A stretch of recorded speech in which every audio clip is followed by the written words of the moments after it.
Welcome back to Morning Express live on ADBN television. It's now time for our second half of conversations, and much focus has been on the 2 years anniversary of President Bola Ahmed Tinubu. One of his flagship programs and policy statements has been making finance affordable and accessible to Nigerian students looking to further their tertiary education and also acquire some sort of vocational skill. Now, this has been saddled under Nelfund. I have in the studio this morning the Managing Director / CEO of Nelfund, Mr. Akintunde Sawyer, in our studio to discuss the progress thus far. Good morning to you. Good morning, Bito. Welcome, MD, sir. Very good to be here, and I'm sorry about the previous engagement we try to have. It's nice to be back here, though. It's not a problem. It's a pleasure to have you and get into the conversation. It's a loan scheme that was attempted sometimes in the 1970s, but it seems as though you found a way to work the magic in getting it to run for 2 years concurrently. What would you attribute this success to? Well, I think we have to attribute this success initially to the person who conceived and decided to push this through. And that's the President of the Federal Republic of Nigeria, His Excellency President Bola Ahmed Tinubu. The success you're seeing today with this particular reintroduction of a scheme like this is primarily attributable to him. It's his vision. He's put the right sort of structure in place, and ours is to drive it. And that is really working very well. We've been running in terms of receiving applications for a little over a year. But of course, the year before was a lot of planning. So you mentioned 2 years. It's been a lot of planning in trying to get us to the point where we could launch on the 24th of May. And so far, we seem to be doing quite well. We're very happy with the political support and the political will behind it and the funding that the President has put behind this. Now, there's been sort of cultural receptiveness issues with Nigerians' disposition to taking loans. How has the Nelfund scheme more or less served as a bridge in bridging that gap? So, this is an ongoing process. Everybody has a different view of how they want to manage money, how they want to receive money, how they want to engage with money. I mean, we tend to make the assumption that, the relationship between man and money is the same, across everybody. Even putting aside, cultural differences, each and every one of us has a completely different view around money. Now, the key thing, though, in Nigeria is that most of us have pretty much the same view around education. Everybody recognizes that if you want a better job, if you want better prospects in life, if you want to do better for yourself, if you want to do better for your country, if you want to do better for your family, education is key. And I think that overrides the concerns around whether, how a loan is engaged with. But you make a valid point. You make a very valid point. In some parts of this country, people view loans as a bind, and therefore they're a bit more reluctant to take the loans, or they're waiting to see how it pans out with other people. That's a normal pattern in life. Some people say, you know what, something's coming out, I'm going to go and do it first. I want to be the first. I want to be the first to buy the new version of a telephone. Other people say, I want to see how other people engage and relate to that particular item so that I have confidence that it works properly, and then I'll jump in the ship. So I think we'll find that over time we have to wait and give people time to get used to the idea. There are innovators in life and there are late adopters in life. There are people who adopt early because they're bullish. There are people who adopt late because they want to see how things have worked out. I know Nelfund has had to adjust some of the criteria in terms of eligibility, in terms of the years required for the repayments of the loan, the conditionalities. At some point, there were conversations on having civil servants on certain pay grades being able to stand in as shorties for you. Those modifications, how far have they gone in reiterating this desire to make the loans even more accessible to more Nigerian students? Okay, let me clarify that. So essentially, the law that enabled Nelfund was passed by the National Assembly, and it was the first law that the President signed when he came in as President. He signed it in on the 12th of June 2023. And then I think with some consultations, with some public feedback, public hearings, public discussion, what happened was that particular law was found to have some flaws, as you rightly described. This is before the scheme was launched, by the way. So the scheme had not been launched. The president, in his wisdom, listened to the advice, he listened to the feedback, and that feedback was primarily centered around, earning thresholds for households. There was some sort of provision in there that said, if your household is earning more than 500,000 naira a year, you can't apply for the loan. Clearly unworkable. It wasn't going to work because 500,000 naira is not really a lot of money for families. The second thing when that particular law was that you needed to be able to get a guarantor, as you say, someone with of good public standing, maybe a civil servant, a judge, and again, I think when we looked at that carefully, we thought, well, this is leaving the door open for people who want to set themselves up as gateways and create a business out of this at the expense of students. So that had to be demolished. The third key one that I know the president was really keen on was to ensure that we weren't just paying fees for students, because the initial law said that it would just be institutional fees For tuition. Some tuition, but there are other charges that institutions charge over and above tuition. So that had to be addressed. And so what we did, or what the president did, was he inserted another clause in there to say that not only would we pay, would the loan scheme pay for institutional fees, including tuition where it's relevant, the actual scheme would also provide an upkeep element. The law didn't prescribe how much. We decided that figure should be 20,000 naira a month. So that went back to the House of the National Assembly for repeal and reenactment. It came out and was signed into law. The repealed act was signed into law on the 4th of April 2024 by the president, and that's what we're operating under now. Now, one of the other big waters on the bridge is the issue of transparency.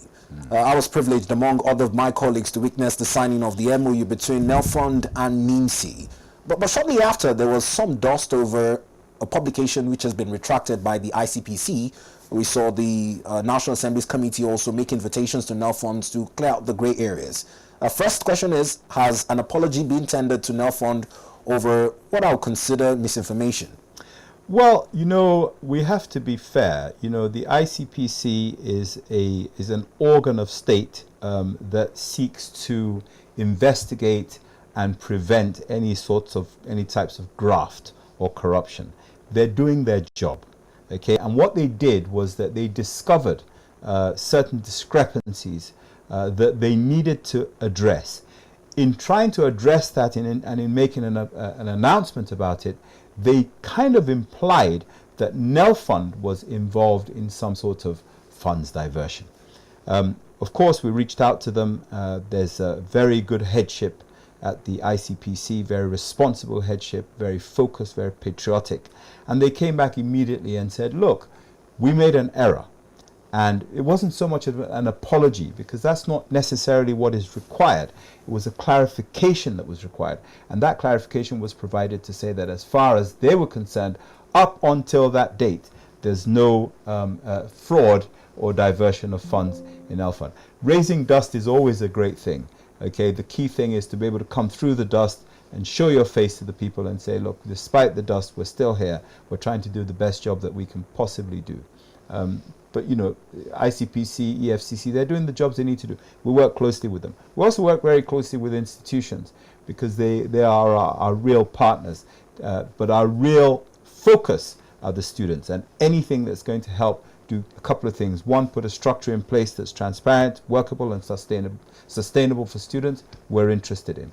Anything that's going to bring transparency to what we're doing, because we have to raise public funds at some point in the future, and the public need to know that they're putting their funds into a responsible scheme, under a responsible structure, under good governance, under responsible leadership. Transparency is key. Now, in reinstilling public trust and confidence in the system that is devoid of any form of graft, what are some of the modalities that has been put in place in terms of how the funds are disbursed? Okay, so first of all, let me start with how the funds are applied for, because I think that's where the story really begins. This scheme is entirely applied for online. You go to a site, www.nelf.gov.ng. You provide certain pieces of information. which uniquely identify you, your name, your date of birth, your NIN, your JAMB registration number, your matriculation number, your admission number, your BVN. Only one person can have all of that information uniquely. So that's where the transparency and the accountability starts for us. Your question was about disbursement. So what we do is that we receive all the applications, we evaluate the applications, we compile a list, because remember, these applications are coming in randomly. University of Calabar, University of Jos, University of Lagos, University of Nigeria, Nsukka, they all come in, but we have to sift them, collate them, and then send it to the individual institution to say, these people have applied to us to get a loan to come to your institution. Are they your students? Are they about to become your students? Once we get confirmation back from them, which includes the amount for the fees for the course, the year they're in, all those sorts of details, once they come back to us to say, yes, we confirm that the following students are our students, these are the amounts that they are supposed to pay or that you're supposed to pay on their behalf for the loan. Once we get that back with their signatures saying that this is, this is a bona fide list, we are then in a position to audit again, take it through our own internal checks, and then disburse. We're going to be announcing some changes in the oversight for disbursement quite soon, because in this sort of game, this sort of process, you have to be sure that all eyes are on it. I'm thinking beyond my tenure here. I'm thinking about how this goes through to the next generation, if you like, of leadership. So we're trying to put structures in place. I see us as really the nurturing, the incubation team that's going to put this in place and make it work for the future in a way that is robust and difficult to break. So if I understand you correctly, both students who are already students of institutions and students who are intending to gain admission can apply. It will all be down to the institutions to vet and give Nelfund the feedback. That is correct. Now, in terms of the time it takes for the verification and disbursements to go through, do the students have any fears as to if this would impede their eligibility to sit for exams? Because I know some institutions have a strong policy on no pay, no access to the exam halls. Yeah, this is a very touchy, sore point that you've just raised. We kicked off this scheme on the 24th of May, 2024. We were not looking at when exams are, when sessions begin. The president wanted us to start this quickly and get into it as quickly as possible. So we kicked it off on the 24th of May. Some people applied that day. Some people applied the following day. Some people applied a week later. Some people applied a month later. Some people applied 3 months later. The deadlines are the deadlines by the institutions. We have to follow a process that allows us to disburse responsibly and in an accountable way. So of course, there's going to be a mismatch or missteps in the deadlines that the students have to meet in terms of their obligations to the institution and our obligations to the public and to public funds to ensure that these are managed properly. Clearly, there's a mismatch. This has led to a huge amount of frustration for some students. We've tried to engage the institutions to say, these applications have been approved, please allow these students to start. But it's a huge task, it's a huge undertaking. We, on the one hand, have to act responsibly in terms of how we treat public funds. The students and the institutions have to find a way to manage the deadlines that are reached. People don't apply on the same day. You and I might receive the same information today and act on it at a different time. It doesn't change the deadline if we're in the same institution doing the same course. Quite interestingly, let's move on to what I call them milestones or achievements so far, in terms of the stats and the figures of Nigerians who have benefited from the scheme in the last 2 years. Does the Nelfund have a regular, would I call it, updates on progress? How do you assess the milestones? So, there are a number of things that we look at, a number of key performance indicators, if I can call them that. The first is how many people are registering for the loan. So these are people who are able to come to our site, provide information that's cross-checked and found to be accurate. To date, we have about 627,000 people who've done that. That's one KPI. Those people can then go on and apply. Some apply immediately, some want to wait for some time before they apply. 588,000 plus loanees or loan applicants have actually made the application out of the 627,000. 588,000 have actually applied. In terms of beneficiaries, and let me define that, that's another key performance indicator for us. Beneficiaries are people who've either had their fees paid to their institution and have had the upkeep paid to them. Let me draw a small distinction. You can be a beneficiary that has your institutional fees paid, but you may have opted not to take the upkeep. You're still a beneficiary. So there is, but you can't take the upkeep without the institutional fees. We have 298,000 people who can actually be classified as beneficiaries. Remember, we pay the fees once for the session.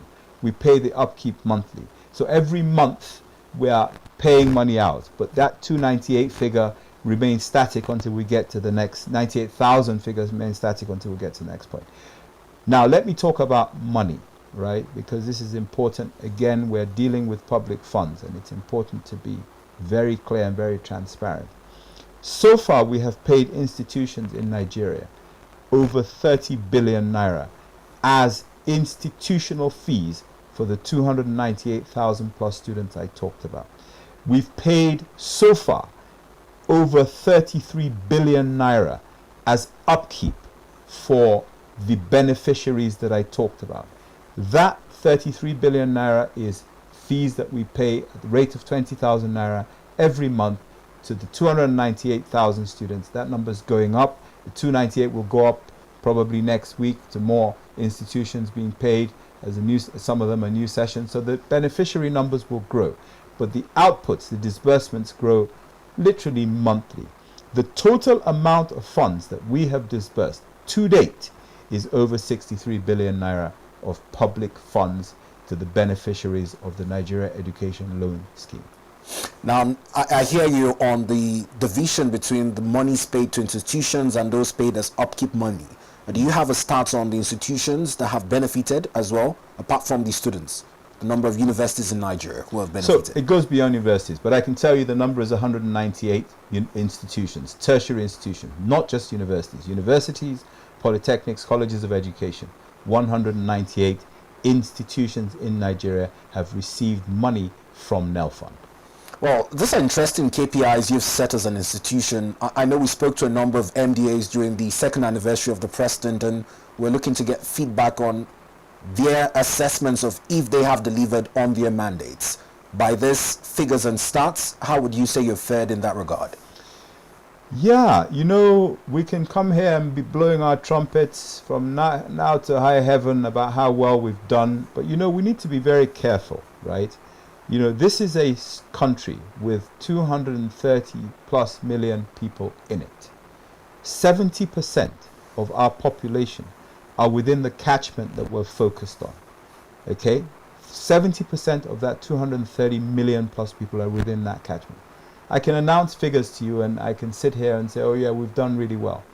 I think what the president wants is for us to at least be able to affect maybe up to 50 million lives. So we're a long way away from that, but it's going to take a combined effort of all the institutions, the agencies of government to be able to achieve this. We don't want to sit here and say, oh, we're doing better than the next agency. It's a collective effort.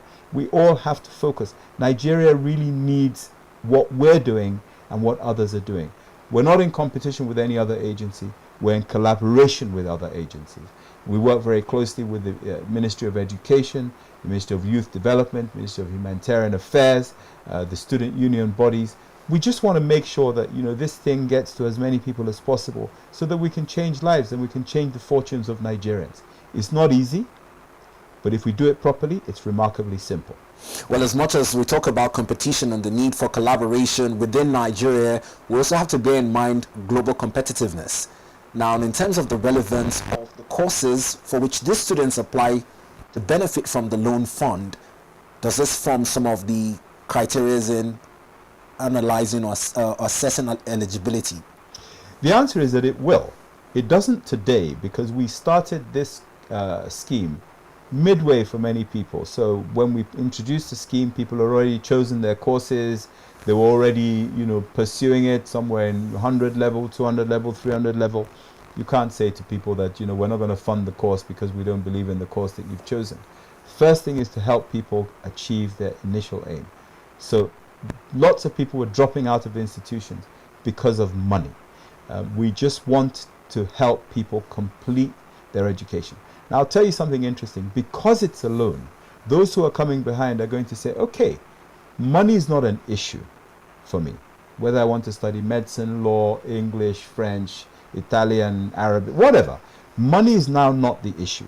So people are going to be more focused, more studied about what courses they do that enable them to get a job more easily or to be more globally competitive.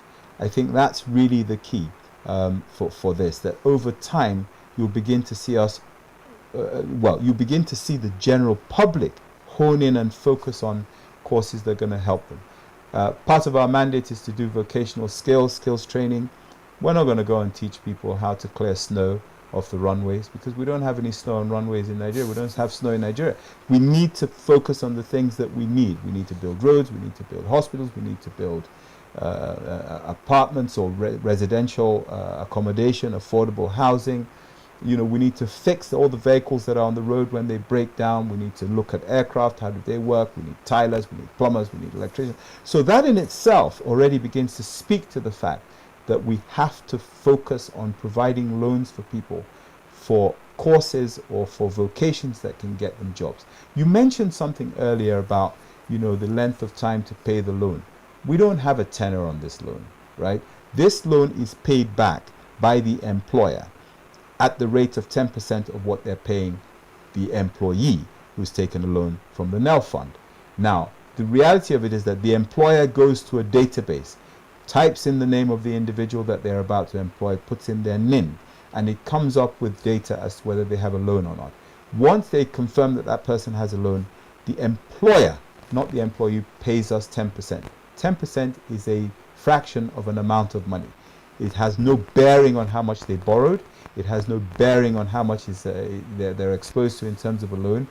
It just allows a certain amount of money to be paid back into the scheme, and the person who's paying it back, or the person who's obliged to return the loan as is paid by their employer, or if they're self-employed by themselves, is the one that actually pays it back whilst that person is earning, whilst that person is working. If they stop working, the payments stop. So you can see that even from that, there's no tenor, there's no actual amount of time that people are obliged to pay that loan back by. I think this last point you just raised puts to rest a lot of minds who are worried about how they would intend to pay back for the loans. But as an agency of government, I think another headache for you would be funding. By law, you're to get 1% of the total collectible revenue under the FIRS. But it's coming at a time when there's been the tax harmonization bills. In your opinion, a good thing? Does this mean more funds? How does the agency go about the required funding to sustain this loan scheme? So first of all, let me endorse wholeheartedly the tax reform bill introduced by this administration. I think it's a great new law for Nigeria as a whole, not just the Nigeria Education Loan Fund. I think that Nigerian students will benefit from this. I think it will make the funding of this agency much easier, much more sustainable in the short, medium and long term. So that is my view. The mechanics of how the funding flows, we'll obviously need to look at. We do operate within a bureaucracy, and that bureaucracy has bottlenecks sometimes, things that slow things down. That's a bureaucracy you find everywhere in the world. But we're going to be very focused on trying to make sure that when people apply, the funds are there to back it up, and there's real political will right from the very top, from the president, to ensure that this is properly funded and that it works. I'm not losing any sleep.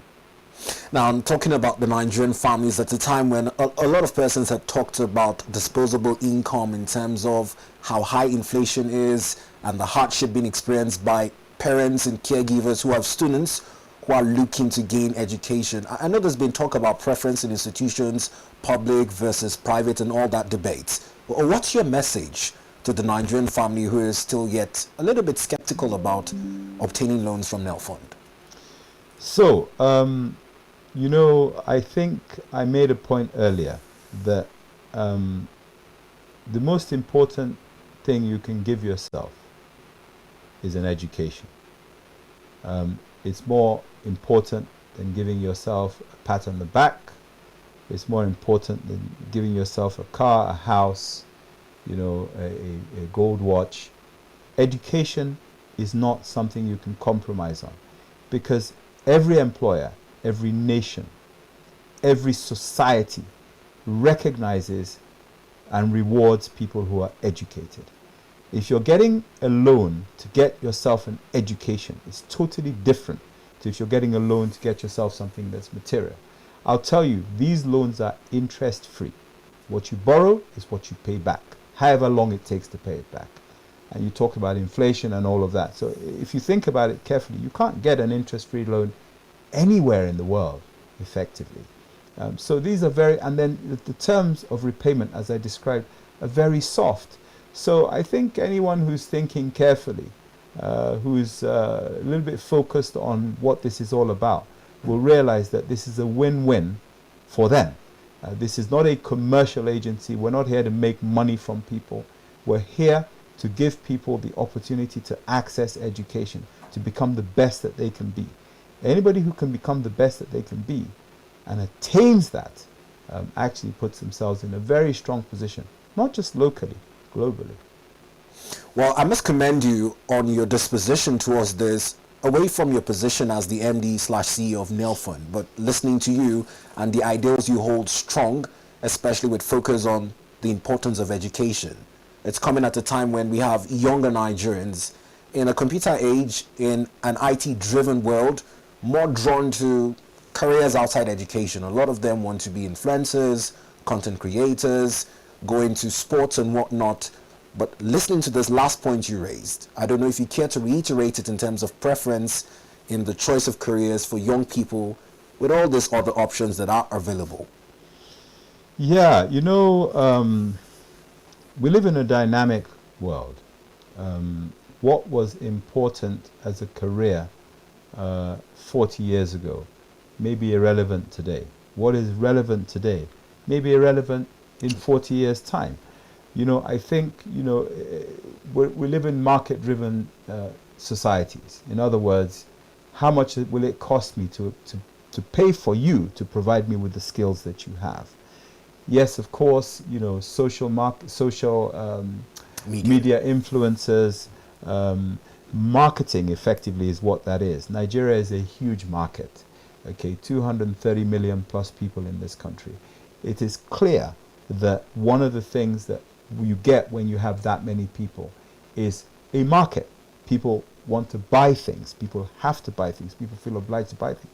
And the more you can influence those people, the more of an economy that in itself becomes. But there are many other things.